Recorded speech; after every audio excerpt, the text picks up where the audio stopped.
Hey guys, so if I mentioned terms like the multiple listing service or Realty Property Resource, RPR, or um, your state's association's website, what would you think of?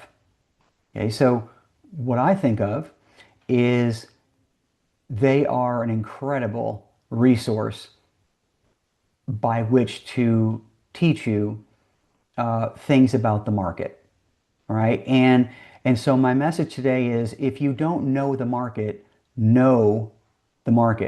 So um, we are charged with being competent in our area of expertise. And so if, as an example, you live in one section of town and you acquire a client that wants to go buy a home in another section of town, theoretically, if you don't know that market, you're not supposed to represent them, right? And so fair enough.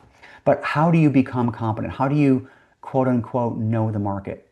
And so if you just open your MLS, you will see things like what homes have sold for, what homes are selling for, how many days did they sit on the market, were there any seller paid closing costs, and then RPR, which is a National Association of Realtor tool, is just loaded with other metrics that help you, demographic material, and you even drill down to how people voted in the most recent election, believe it or not. And so these are all things that create a knowledge of the market that you perhaps didn't know existed. And especially if you're brand new,